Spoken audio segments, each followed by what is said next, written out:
Hello, and welcome to Audience Thoughts. My name is Finn. I like watching movies, reviewing movies, and also reading reviews about movies.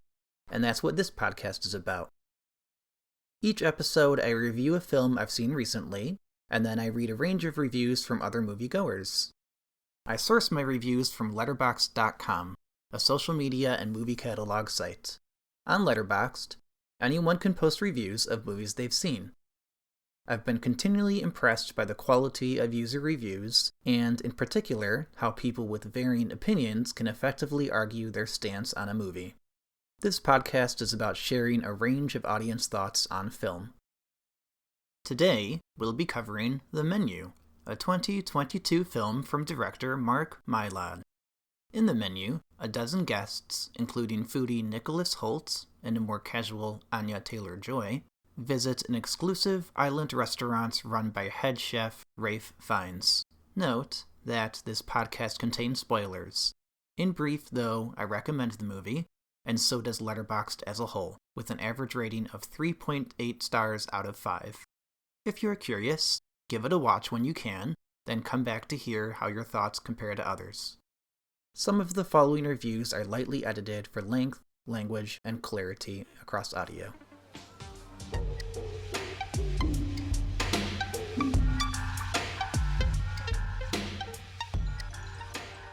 We'll start with my own review.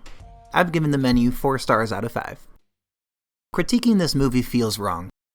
Does doing so contradict the message of the film? Probably yes.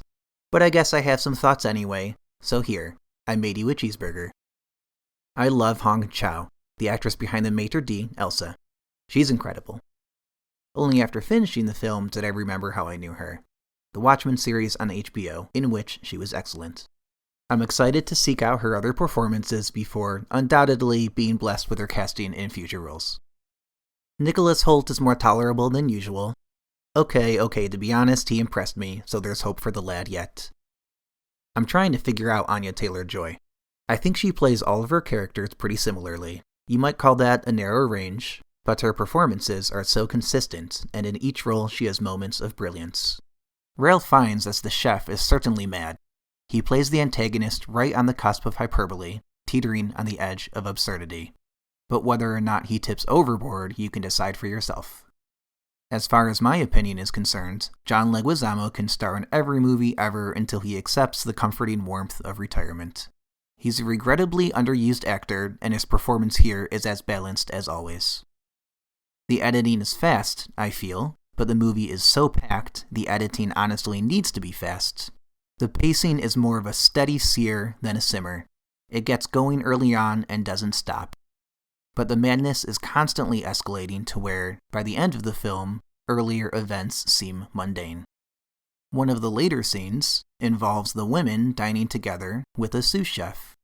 It's an interesting scene because it has a gentler tone and is comforting in a way, but also serves exposition. Thankfully, the exposition is fairly minimal and simultaneously develops character and plot. The Menu is a crazy movie. It's intense, disturbing, and hilarious. My theater loved it, and I bet yours would too. Absolutely recommended.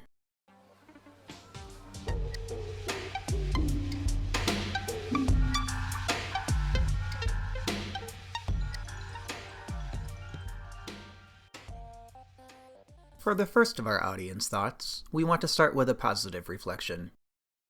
User Simoon Whitaker likes films including Mandy and Alien, and in their 5-star review for The Menu, they say, "A two-handed middle finger to both hollow, vapid A24 core fare, here's looking at you, bodies, bodies, bodies, and dumbfounded, focus-tested studio popcorn flicks, here's looking at you, Halloween ends. The Menu's thesis is both carefully considered and compellingly well executed. Here's looking at you, Triangle of Sadness. Not a wasted moment in the film. We need more unpretentious, tight, high-concept, mid-budget genre movies like The Menu, The Hunt, Assassination Nation, and Bad Times at the El Royale."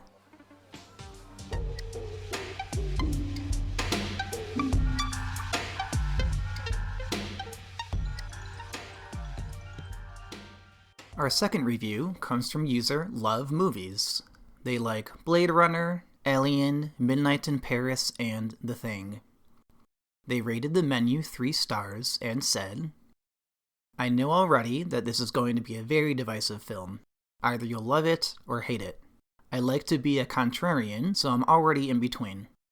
In some areas, I find its satirical and eat-the-rich style messaging and themes interesting, and in some instances, well done. Unfortunately, it's not perfect, as it borderlines the parody and divulges into messy screenwriting and less well-done Jordan Peele-esque horror. And to be honest, even the director says it's not horror. It's a thriller at most, but it's very predictable in its nature, as it did not find a lot of moments where I couldn't see where the plot was going. On the other hand, I found it funny, with its dry humor that I like, and all the performances are pretty great. The cinematography and direction is well thought out, and there's a sense of geometry. When films have their story take place in one room or building, it's easier to confront the characters with choices that make us understand who they are. I wish the different groups of people interacted with each other more, but its already solid runtime would be too long. Anyways, probably not a very memorable film, but at least enjoyable."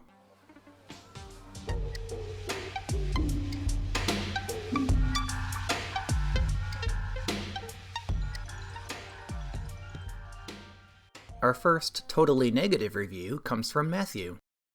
His favorite movies include Mulholland Drive and No Country for Old Men. In his 1-star review for the menu, Matthew writes, "Anti-art drivel that fails to satisfy its own thesis.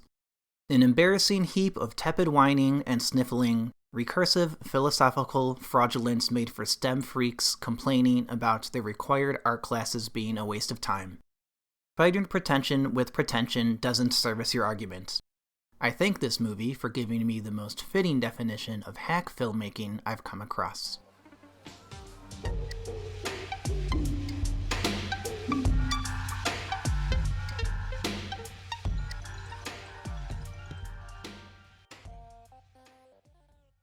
The next review, 2.5 stars, is from user Haffy. Their favorite films are The Godfather Part 2, Once Upon a Time in the West, Magnolia, and Eternal Sunshine of the Spotless Mind. The menu is best enjoyed as a black comedy rather than a horror or a satire. Conceptually, it's nothing new, but the film certainly struggles to find the right balance between gimmicks, styles, and substances. I don't believe that every film has to make a point, but this film definitely wants to say something. It's just that the execution lets it down, as the characters lack depth and clear motives, in addition to the film's failure to penetrate into its own mystery, resulting in a repetitive and flat experience. Still, the film's strength lies mainly in its attempt at humor, along with Ralph Fiennes' memorable performance. Anya Taylor-Joy is good, but I feel she wasn't properly utilized.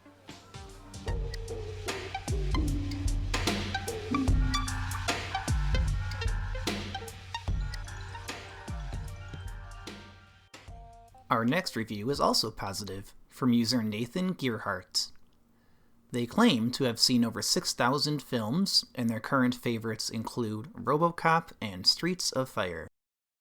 Nathan writes, "Easily, the current movie trend I'm most enjoying is the Eat the Rich horror picture. Maybe I'll get burned out on them eventually, but for now, I'm riding that wave. It doesn't hurt that there's been some bangers in there. The menu is the latest such entry." Horror, of course, is a term we all throw around quite loosely. This, really, is the blackest comedy you may ever see. It's certainly among the most clever, and absolutely the most understated, but it's a funny mother effer. People cry in this a lot, even Voldemort, and especially Nicholas Hoult, and it's always hilarious. I could go on and on about how funny it is, but I won't. It's also impeccably paced, beautifully scored, and very well acted. A fine feat, as every role apart from Taylor-Joy and Fiennes is thankless. It looks great, even as it mostly takes place in an uber-fancy restaurant that resembles a mausoleum. The camera glides, as Fiennes does, through the dining area and kitchen. One of the Dane Sonic commercial guys is the sommelier, and he's fantastic. Are the rich well eaten? Yeah, man. The actions and reactions of these turds are mostly on the surreal side, as whether they survive or not isn't really the point. It's a credit to the picture that you are invested, not in their hoped-for survival, but rather in how the heck is Fiennes going to put a bow on this when he kills these scumbags. I think that finale is maybe a tiny bit of a letdown, the only one in the whole damn movie. But that was a really good-looking cheeseburger.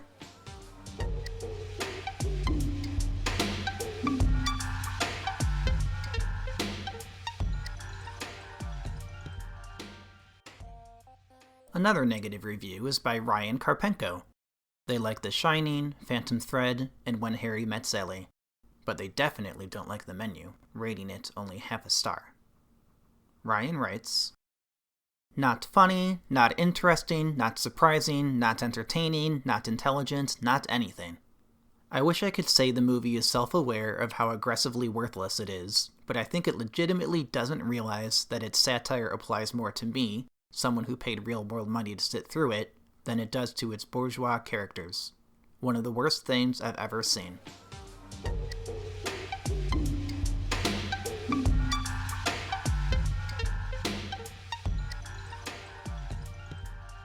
Here we have a very lengthy and eloquent review from user mwilliams_1998. Their profile is pretty new, but so far, their highly rated films include Wakanda Forever and Everything Everywhere All at Once. Their review reads, "It's movies like this that make me thankful for free tickets. The Menu is the latest Adam McKay-produced feature that proves McKay, and similarly cisgender hetero male filmmakers, is not good at satire. Nor is he really good at commenting on the rich, although I would imagine it's tough to do so when you too are a part of the very capitalist system you too benefit from as a filmmaker who will always receive acclaim despite your mediocre returns. Somewhere buried, this boring, convoluted blend of dark satire and psychological thriller is safe, non-confrontational commentary about how the rich, ruling class are parasitical, ungrateful beings whose insatiable appetite for money, power, and material things are harming the service industry, namely, the workers who are pouring their blood, sweat, and tears into their craft. Yes, it's difficult to buy this message coming from Ralph Fiennes, who is playing a comfortably rich, world-renowned male chef who is a seething cauldron of rage ready to boil over. It's like Adam McKay and his collaborators on the Menu, some of whom worked on the acclaimed HBO series Succession, saw someone tweet #EatTheRich, but didn't grasp the point whatsoever. Then again, not a total surprise considering McKay wrote and directed Don't Look Up, a movie that imagines the climate crisis as a world-ending comet and the climate change heroes as cis-het scientists. Because F, Black, Indigenous, Asian, and Latino climate activists and experts, I guess. As GQ writer Talia Levin writes, "In memes and on social media, Eat the Rich is a slogan that serves as both a signifier of class struggle and a play on literal consumption of the flesh of the wealthy. The notion of eating the rich, which originated in 1790s France, and can be attributed to social theorist Jean-Jacques Rousseau, quote, 'When the people shall have nothing more to eat, they will eat the rich,' stems from the relentless exhaustion and anger the poor and working class feel living under the stress of capitalism. It acknowledges the existence of classism and the ways in which it infects, poisons, and destroys a society. Time and time again, Hollywood proves it loves to co-opt radical ideology and thought. It's not a surprise that the creatives behind the Menu took a social theorist's quote, which returned to the public consciousness thanks to social media spaces, and dwindled it into a rich chef embarking on a personal vendetta against a bunch of inept rich people, a number of whom are folks of color who are not above bad behavior, whose only crime to the chef appears to be sucking the joy out of his craft for him. Never mind the literal cases of embezzlement, theft, collapsing restaurants via women weaponizing their Karen-ness, and verbally and sexually abusing sex workers. No, the real crime of the poor unfortunate souls who descend on the private island/restaurant Hawthorne is that they made the chef unhappy because he hates his craft and artistry. Not to defend the terrible rich people in the movie, maybe chef should go see a damn therapist. I'm sure he can effing afford it compared to, say, a black trans woman or a poor non-binary Latin teenager. Forgive me sounding like a cold-hearted bitch, but I didn't give a shit about the chef's petty grievances. I couldn't be bothered to. Maybe that makes me a terrible viewer, but who cares? This movie is boring, unfunny, and possessing the depth of a used bent spork. but the food looked super pretty.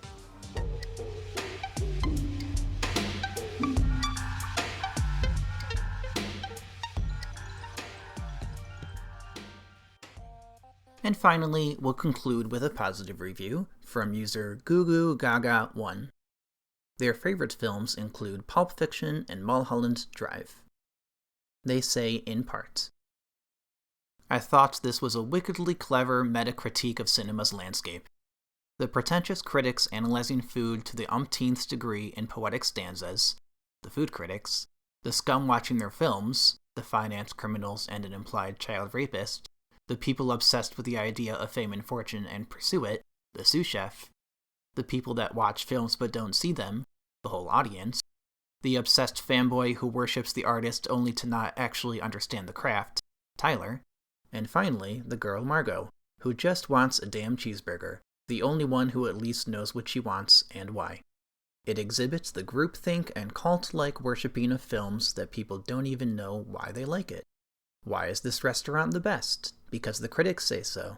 This guy served an effing rock with a few pieces of celery and a bread plate without bread and passed it off as artistic under the pretense pseudo-intellectual rambles before each course. The amount of films I've seen like this, I swear to God, but no one admits they don't like this shit because they are expected to. I like how the menu criticizes both the artists and the audience equally, and both in a hilariously satirical style. This film was a thrilling and funny experience, and I was on the edge of my seat the entire time. Anya Taylor-Joy is the star in everything I have seen of her.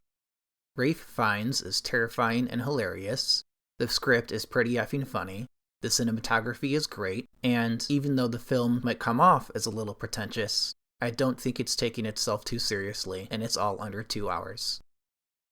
Overall, it's one of my favorite movies of the year as an awesome blend of thriller and comedy.